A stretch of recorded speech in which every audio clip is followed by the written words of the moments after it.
A large part of the operation taking place right here in LA County, considered a hotbed for human trafficking. Among the victims, teenagers from all over the country, some as young as 13. The Los Angeles area has been identified as one of the nation's highest intensity areas for the commercial. 5:12 a.m. Los Angeles County, California. The entire neighborhood was still asleep. No sirens, no flashing lights, no warning at all. Only the low hum of engines as a convoy of dark SUVs quietly moved into position, surrounding a private hillside mansion, valued at nearly $18 million. Within seconds, every entry point was sealed. The front gate, the rear service road, the side perimeter. A total of 34 federal agents stepped out of the shadows. FBI, ICE, DHS, each one in position, each one fully briefed. This was not a routine arrest. This was a high-level federal operation authorized across multiple agencies targeting a cross-border organized crime network. The target was not an unknown suspect. It was Adam Schiffern, a sitting Democratic lawmaker in the state of California, a man who had spent years building a public image as a policy advocate, a trusted official representing thousands of constituents. But behind that image, investigators now believed something else had been operating completely out of sight. 5:14 a.m., the signal was given. No hesitation. The front door was breached in a controlled entry. Within seconds, tactical teams moved in with precision, clearing the ground floor, then the second floor, and finally the upper wing in a coordinated sweep. The entire 3-story residence was secured in under 4 minutes and 40 seconds. Inside, the lawmaker was found in a private office. No resistance, no attempt to flee, only silence. Minutes later, he was taken into custody and escorted out of the residence before sunrise. The charges were announced shortly after. A $2.5 billion smuggling and money laundering operation spanning 5 years, facilitating illegal entry using false identities across multiple policy phases under Donald Trump. But for the agents inside that house, something was not right. The structure of the home did not match the blueprints. Shelving units were misaligned. Stacks of books arranged with intention, as if concealing something behind them. Not random clutter, but a layer of camouflage. Everything contradicted his statements. This was no longer corruption. This was betrayal at a systemic level. And what was discovered inside that mansion revealed an even deeper layer of danger. A financial fraud network spread across greater Los Angeles, including the operation of fake childcare facilities used to launder money and legitimize illegal cash flow. That was the moment everything changed. If this level of corruption sends a chill down your spine, make sure to like and subscribe, because what began as a silent raid this morning is now unfolding into a federal investigation that could shake the entire system behind it. Well, Californians are waking up to the huge dimensions of the fraud scandal when the liberal LA Times admits that the ruling Democrats have done a lousy job monitoring and cleaning up the rampant hospice fraud. 5:26 a.m. 7 minutes after the arrest, another team began sweeping the entire property. What they discovered behind that hidden wall completely changed the nature of the case. Behind the cabinet was a concealed entrance. As agents opened it and moved downward, they prepared for a dark space, an old storage area, dusty and forgotten over time. But when the lights came on, everything was completely different. This was not a basement. It was a coordination center. At the center of the room was a human control network hub. The space functioned as a massive map, a digital grid of movement routes continuously updated. Lines flashed across the screens showing more than 240 active transit corridors connecting over 60 distribution points. 3 walls were covered with digital displays. Live feeds streamed simultaneously from multiple locations, highways, distribution centers, and what appeared to be security checkpoints across at least 5 states. Nevada, then Arizona, and extending north to Oregon and Washington. This was not a random system. It operated like the flow of money. On the right side of the room, they found 7 high-security digital safes connected to a central locking system. More than $215 million stored across multiple compartments, tightly packed and labeled. It was staggering, but the money was only the beginning.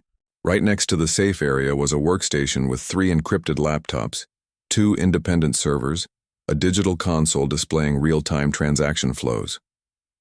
Numbers began appearing on the screens. Large volumes, millions, then tens of millions, then hundreds of millions. When forensic specialists accessed the system, the full scope became clear. This network was tracking financial activity exceeding $2.5 billion. The transactions were structured, layered. and routed through a network of more than 60 shell companies spread across multiple jurisdictions, including offshore financial centers in the Caribbean, Central America, and Eastern Europe. Each transfer was broken apart, redirected, concealed. What appeared to be consulting fees, shipping contracts, or medical supply payments were in reality entirely illegal. But the most disturbing discovery was not the money, not the false identities. It was an encrypted data file found deep within the system linked to human trafficking. A list of locations, seaports, warehouses, transit hubs, coordinates tied to routes near the U.S.-Mexico border. A total of 29 minor girls may have been fed into this system. This was no longer about identity fraud. This was direct evidence involving human lives. A coordinated operation running simultaneously across financial systems, physical infrastructure, and international channels. By 6:02 a.m., Federal Command had been notified. The scope of the investigation was officially expanded. What began as a targeted arrest had now become a multi-agency case involving financial crime, cross-border operations, and organized human trafficking networks. And for the agents on scene, one thing had become undeniable. The man they had just arrested was not acting alone, and the house they had just searched was only the beginning. Stay with this video if you support the federal agents risking their lives to dismantle the lifeline behind this network. My administration is 100% committed to eradicating human trafficking from the earth. By 6:46 a.m., the operation had crossed a line that no one on the team could have anticipated. Inside the underground corridor, a high-level secured file had just been decrypted. It was not financial data, not a transaction log. It was a list of names, 14 individuals, 14 specific roles: port inspectors, logistics coordinators, licensing officials, private contractors, personnel within city offices. Some worked directly at port terminals, others controlled permit systems. Some had access to federal monitoring and compliance mechanisms. All of them were connected. Each name was linked to specific transaction channels and transport routes. When the data was mapped in real time, the structure became clear. 17 active transit corridors supported by 9 controlled storage facilities, all operating on synchronized schedules. Nothing moved randomly. Every shipment was approved, tracked, and cleared through multiple layers of authorization. And at the center of it all was a single point of access. Adam Schiff was leading the network. By 7:07 a.m., investigators had identified how the system sustained itself. The money did not come from conventional sources. It was built on a targeted exploitation model focused on child care facilities and social assistance programs. Records were created. Identities were duplicated. Benefits were activated under names that did not exist. On paper, these were child care expenses, medical support, social welfare. But within the system, it was cash flow. Each transaction was broken into layers routed through shell companies returned as consulting contracts, transportation fees, or equipment supply agreements. Each individual on the list received between $1.5 and $3 million per transaction cycle, and that was only the documented portion. In parallel, another transport stream had been established. More than 400 kilos of cocaine were moved through these corridors directly connected to street-level criminal groups across multiple states. Money from the social system fed the underground network. The underground network expanded control. According to federal investigators, the financial structure of this operation was a masterpiece of criminal engineering. They did not just spend money. They built a system designed to sustain and protect itself. By 7:46 a.m., all ambiguity had ended. This was not a network that had infiltrated the government system. This was a network operating through it. The very structures designed to enforce the law had been exploited, used to protect, guide, and expand a nationwide criminal organization. Every layer had been manipulated to shield and scale the operation. If you believe federal agents can shut this network down, comment "shut it down." Your support matters. 1:42 p.m. emergency command briefing. The moment the data was confirmed, priorities shifted. This was no longer just an investigation. It became a race against time. Based on the most recent movement logs, one location stood out above all others. A warehouse facility located less than 2 miles from a major port along the southern corridor. The timestamp was recent. The entries indicated active cargo movement. According to the system, a group of victims was still inside. Within minutes, Federal Command authorized immediate action. A rapid response unit of approximately 180 agents was assembled. No delay, no negotiation. At 2:51 p.m., they moved into position in Nevada. From the outside, the warehouse appeared ordinary. A standard industrial structure surrounded by stacked containers and parked trucks. No visible activity, no obvious threat, but inside the situation was critical. Thermal scans confirmed multiple human signatures in a confined section of the building. 3:03 p.m. entry was executed. Perimeter team secured surrounding structures in under 90 seconds. Air units confirmed no movement from the main building as the first breaching charge was placed at the rear service entrance. The silence was broken. The door blew open. Armed guards inside opened fire almost immediately. The exchange was brief, intense, and controlled. Flashbangs detonated. Commands echoed through hallways that once displayed student artwork and attendance notices. Within 90 seconds, resistance on the upper levels collapsed. 7 suspects were injured. No one escaped. The real danger was below. Investigators located a false wall behind a maintenance corridor. Thermal imaging revealed dense heat signatures deep within the structure. Too many too close together. The wall was breached. What lay behind confirmed the worst fears. A purpose-built underground level divided into multiple soundproof compartments, extending beneath the school grounds. Ventilation systems hummed. Independent power lines ran along the ceiling. This space was designed to disappear. Inside the first secured chamber, investigators found 29 children unconscious, restrained with identification numbers written directly on their skin. Toxicology tests later confirmed the presence of fast-acting sedatives. Ages ranged from 6 to 9, no one could respond. Time had become the enemy. Medical teams moved immediately. Oxygen levels in the confined space were measured far below safe thresholds. Further toxicology analysis confirmed the presence of multiple suppressants at concentrations that could become fatal within hours. The youngest victims were barely conscious. None had been told where they were being taken. As search units moved deeper, a secondary discovery revealed the full scale of the operation. Behind another false firewall, agents uncovered more than 800 kilograms of narcotics, including heroin and fentanyl, packaged for rapid distribution. Conservative estimates placed the black market value in the hundreds of millions of dollars per year. Nearby, vacuum-sealed cash was stacked in uniform blocks with initial counts exceeding 80 million before dawn. At 6:02 p.m., escape attempts began. Dr. Ayaan Muhammad Ali was captured while attempting to move through a secondary basement corridor. She made no statement. She offered no resistance. Around her 16 associates were detained and ordered to the ground. The system she had spent years building collapsed in minutes. By late evening, 29 young lives had been pulled back from disappearance and rushed to hospitals for treatment. Hundreds of millions in assets were frozen. A ton of narcotics was seized before reaching the streets. The building fell silent again, but the silence had changed. It was no longer concealment. It was the end. For the agents on scene, there was nothing to celebrate, only a brief pause, long enough to understand how close the outcome had come to disaster, and how easily an entire operation beneath that school could have vanished without a trace. If this rescue matters to you, stay with this story, share this video, and stand behind the agents who stepped in before it was too late. The following day, the entire case began to be brought into the light. Within hours, federal prosecutors initiated formal proceedings. The case against Adam Schiff was no longer limited to violations of child protection laws. It had escalated into one of the most complex federal indictments in recent history.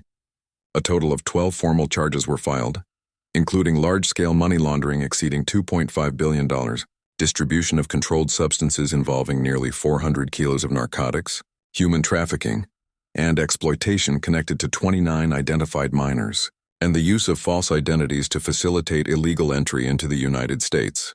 Each charge was supported by evidence obtained directly from his personal computer systems. Every action carried severe federal penalties. Legal analysts estimated that if convicted on all counts, the total sentence could reach up to 45 years in federal prison. But that was only part of the outcome.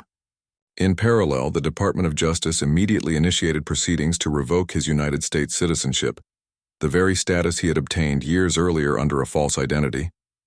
A federal judge approved the emergency review. The outcome was clear. Citizenship revoked, status unlawful. Final decision: permanent deportation after completion of sentence. Back in Los Angeles, shock spread rapidly.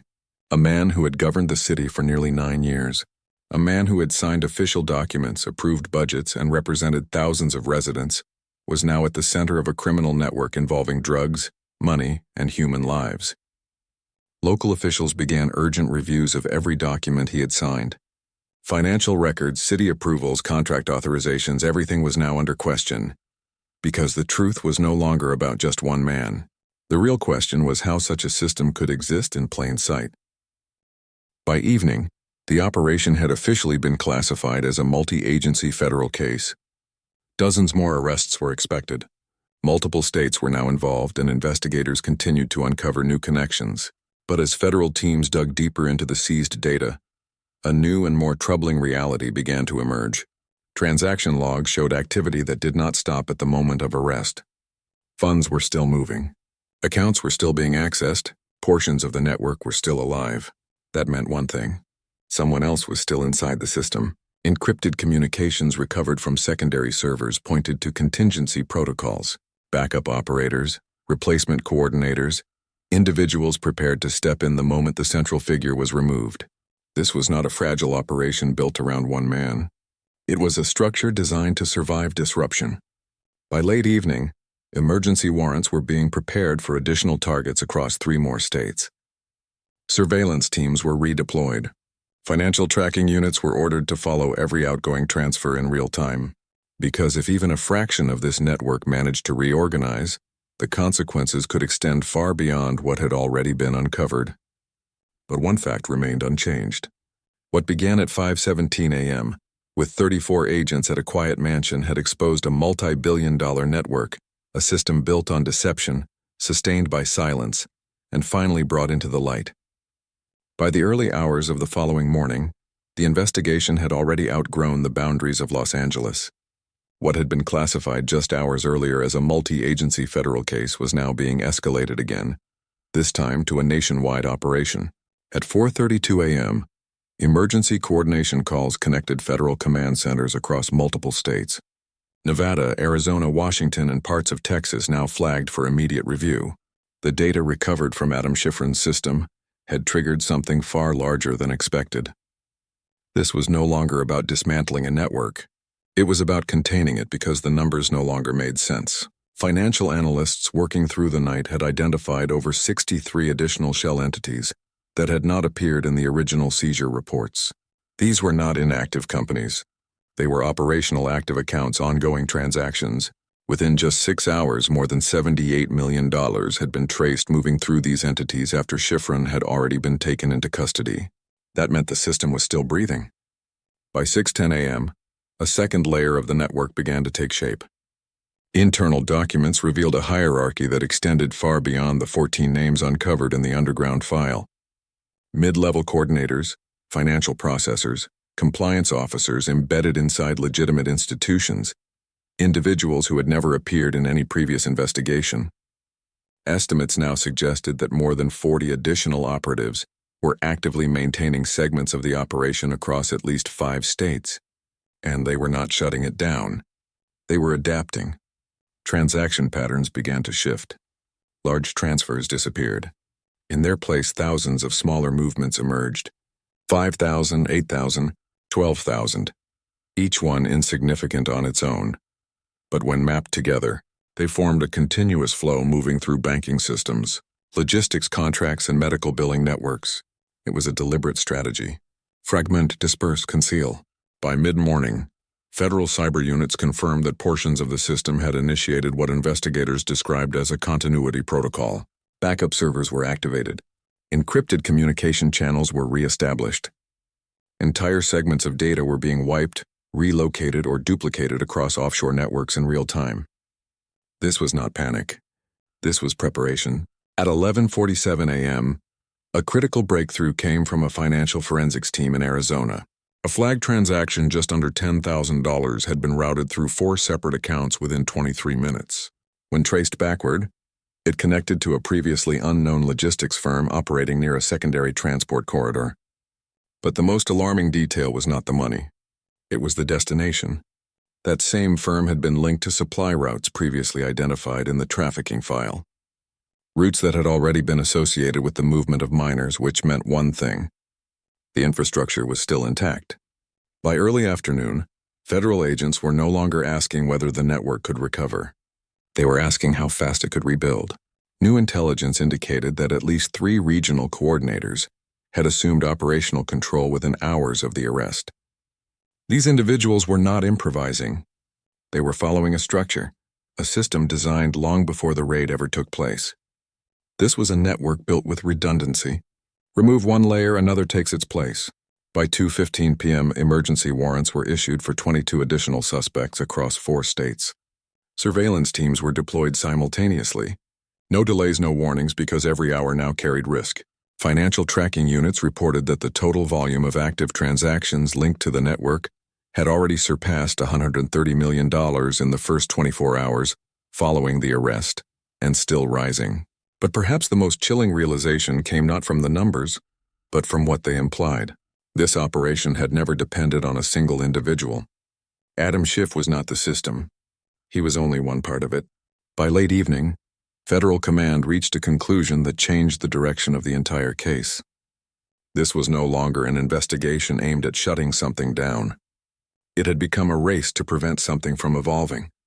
Because if even a fraction of this network succeeded in restructuring itself, the scale of what had already been uncovered could multiply. New routes, new identities, new victims, and this time without warning.